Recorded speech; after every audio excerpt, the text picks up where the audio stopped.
जय हिंद। आज हम लोग त्रिकोणमिति के बारे में अध्ययन करेंगे।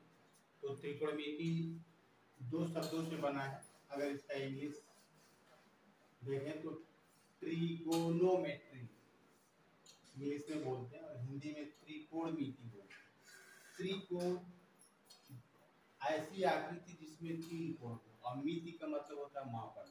मतलब ऐसी आकृतियां जिसमें तीन कोण हो, उसमें उसकी लंबाई या कर्ण कह लीजिए या आधार कह लीजिए या ऊंचाई कह लीजिए का मापन किया जाता है। मुख्य रूप से इसका जो हमारा डेली लाइफ में यूज भी है, जैसे किसी बिल्डिंग की हाइट निकालनी हो, किसी पेड़ की ऊंचाई निकालनी हो, तो वहाँ जो है इसका इस्तेमाल किया जाता है। और इस त्रिकोणमिति का जो इस्तेमाल होता है ये हमेशा समकोण त्रिभुज में ही किया जाता है। तो समकोण त्रिभुज वह त्रिभुज होता है जिसमें कोई एक कोण 90 अंश का हो, समकोण त्रिभुज होता है। बाकी जो दोनों कोण बचते हैं वो न्यून कोण बन जाते हैं। तो 90 अंश के कोण के साथ और न्यून कोण के साथ जो भुजा होती है वो आधार होती है, और 90 अंश के सामने की जो भुजा होती है वो कर्ण बनती है। जैसा कि चित्र में देखिए आप, तो अगर ये न्यून कोण मैंने यहाँ थीटा लिया है, 90 अंश का कोण यहाँ है, तो ये भुजा जो है आपकी आधार बनेगी। क्या बनेगी? आधार। और 90 अंश के सामने की जो भुजा है ये आपकी कर्ण बन जाएगी। बाकी जो एक भुजा बनी बची उसको हम लोग लंब कहते हैं। बाकी उसको भुजा को क्या बोलेंगे? लंब। तो देखिए जो त्रिकोणमिति का पहला एक्सरसाइज है, इसके लिए एक ट्रिक है, उस ट्रिक के द्वारा इसका फार्मूला है। ट्रिक को याद किए रहिएगा, उस ट्रिक के आधार पर इसको आसानी से आप याद कर सकते हैं। तो पहला जो ट्रिक है आपका लाल बटे कक्का, लाल बटे कक्का, ठीक है।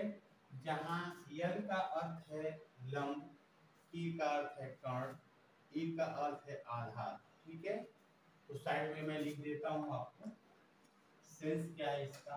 तो एल से आपका लंब हो गया,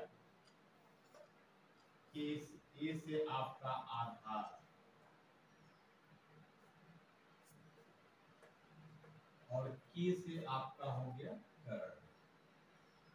तो पहला जो ये ट्रिक है आपका लाल बटे कक्का, तो पहला आपका बनेगा L बाई के। ये L बाई के मतलब ये साइन थीटा के लिए होता है, यानी साइन थीटा बराबर लंब बटे कर्ण।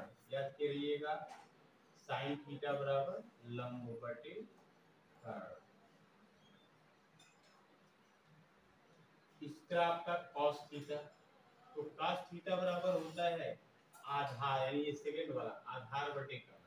तो a बाई के, ये हो गया आधार बटे कर्ण। और तीसरा है tan थीटा, tan थीटा बराबर L बाई ए। ये तीनों सिस्टम से हैं, लाल बटे कक्का तक, ये साइन के लिए, ये कास के लिए, ये tan के लिए, ठीक है। तो लंब बटे आधार, लंब बटे आधार। और ठीक जो इस तीन और त्रिकोणमितीय अनुपात होते हैं जो इसका ठीक उल्टा होता है, तो उसके लिए क्या करेंगे आप, इसी को उलट दीजिए, कक्का बटे लाल। देखिए इसका जो उल्टा होता है कोशेक, उसके लिए है। इसका जो उल्टा होता है सेक, उसके लिए है। इसका जो उल्टा कॉट होता है उसके लिए है। तो यहाँ से आप यूज कर सकते हैं। तो ये जो फार्मूला है ये इंटीग्रेशन इसके लिए है। आगे जो मैं आपको बताने जा रहा हूँ, जो तीन और जो सूत्र आप पढ़ेंगे,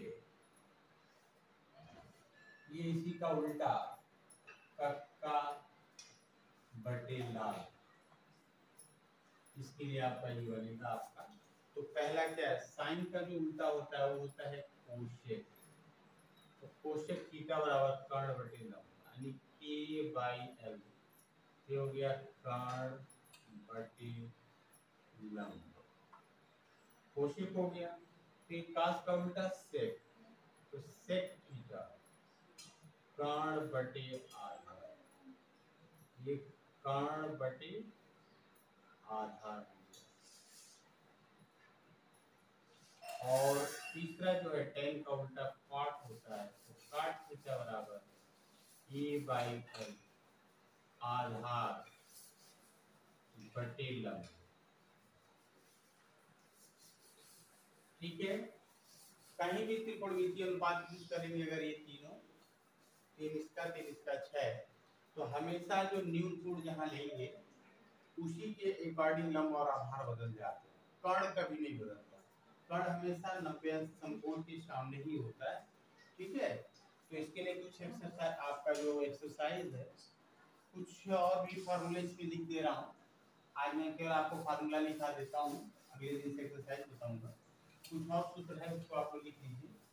तो साइन थीटा बटे कॉस थीटा, ये tan थीटा में रेशियो है। आपसे पूछा जाएगा कि tan थीटा का साइन और cos थीटा का क्या रिलेशन है, रिलेशन है, तो बताएंगे tan थीटा बराबर sin थीटा बटे cos थीटा। इसी तरह tan का उल्टा जो cot होता है, ये cot थीटा बराबर होता है, इसी को उलट दीजिए बस, cos थीटा बटे sin। ठीक है, अगला है आपका जैसे sin थीटा है, तो sin थीटा का उल्टा जो होता है 1 अपॉन कोसेक थीटा, और कोसेक थीटा बराबर 1 अपॉन साइन थीटा, एक दूसरे को उल्टा होते हैं। tan हो गया, cot हो गया, sin हो गया, कोसेक हो गया। अब ये cos थीटा बराबर 1 बटे sec थीटा, sec थीटा बराबर 1 बटे cos थीटा। ये भी त्रिकोणमितीय अनुपात है जो अनुलोम विलोम कह सकते हैं एक दूसरे के। तो इसको भी आप याद किए रहिएगा, क्योंकि इन्हीं फार्मूले का इस्तेमाल जो है इस एक्सरसाइज में है। ठीक है, अब आपको एक क्वेश्चन मैं बता देता हूं एक्सरसाइज का। तो त्रिकोणमिति का जो पहला एक्सरसाइज है उसका पहला क्वेश्चन आप देखिए। प्रश्नावली आपकी है, प्रश्नावली आपकी ये है, आपकी पहली प्रश्नावली 8.1 का जो फर्स्ट क्वेश्चन है, फर्स्ट का फर्स्ट, उसका सॉल्यूशन देखिए। कह रहे हैं कि यदि cos a बराबर 5/13 है तो tan a का मान जाता है। देखें आप, cos a इक्वल टू 5/13 ये गिवन है, और tan a का वैल्यू आपको फाइंड आउट करना है। हम जानते हैं कि cos का फार्मूला भी हमने बताया था कि cos बराबर आधार बटे कर्ण होता है। तो आधार और कर्ण तो दिया है, लेकिन tan a का वैल्यू पूछा है, तो tan a में लंब और आधार होता है और cos में कर्ण होता है। तो आपको उसमें लंब आपको फाइंड आउट करना पड़ेगा। तो चूंकि ये जो त्रिकोणमितीय अनुपात है संपूर्ण त्रिभुज का है, इसलिए इसमें पाइथागोरस आप यूज कर सकते हैं। तो सबसे पहले आप त्रिभुज बनाइए, त्रिभुज आप बनाइए। इसमें जो न्यून कोण देंगे ना, ये ए cos a, ये देखिए थीटा की जगह पर ए है, तो ए आप यहाँ दे दीजिए या यहाँ पे दे सकते हैं। तो यहाँ दे दिए तो बाकी आप कहीं भी लिख दीजिए। ये आवेंगे आपका 90 डिग्री। तो यहाँ पे cos a बराबर आधार बटे कर्ण होता है, तो आधार आपका ये बनेगा। अब कर्ण तो आपका बताए थे कि 90 अंश के सामने में तो कभी चेंज होगा नहीं। तो पाइथागोरस अब इसको लगा दीजिए ताकि आप इस लंब को निकाल सकें। तो त्रिभुज ACB में पाइथागोरस प्रमेय से, पाइथागोरस प्रमेय से, पाइथागोरस प्रमेय से चलेंगे तो कर्ण का वर्ग AC स्क्वायर का वर्ग बराबर होता है आधार का वर्ग या लंब का वर्ग धन, आधार पहले लीजिए तो लंब बाद में लिख लीजिए, लंब पहले लीजिए आधार बाद में लिख लीजिए। तो AC का वैल्यू आपका 13 का स्क्वायर, AB का वैल्यू 5 का स्क्वायर प्लस BC स्क्वायर। 13 का आप स्क्वायर करेंगे तो 169 और ये 25 प्लस BC स्क्वायर, या इसको इधर ट्रांसफर कर दीजिए तो 169 minus 25 equal to BC square, ये 144 BC स्क्वायर। तो BC भी स्क्वायर है, स्क्वायर जब हटेगा तो ये अंडर रूट में चला जाएगा, 144 इक्वल टू BC। फैक्टर आप बनाएंगे तो 12 इंटू 12 BC, या BC इक्वल टू आपका 12। BC का वैल्यू आपने फाइंड आउट कर दिया, BC का जो वैल्यू आया वो 12 आया।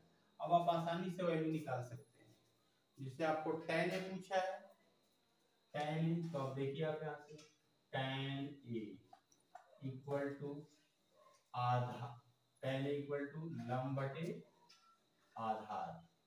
तो देखिए लंब क्या है, BC है, BC का वैल्यू क्या है यहाँ पर, तो BC और आधार क्या है, AB।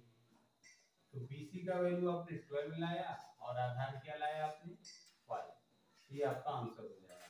tan A का वैल्यू क्या आएगा आपका, तो ये राजीव प्रकाशन की बुक से है एक्सरसाइज, आप राजीव प्रकाशन की बुक से करिएगा। एक त्रिकोणमितीय अनुपात दिया रहेगा, 6 त्रिकोणमितीय अनुपात होते हैं, इन 6 में आपको एक दिया रहेगा, बाकी आपको फाइंड आउट करना रहता है।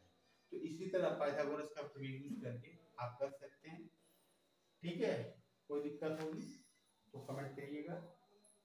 That's all, bye.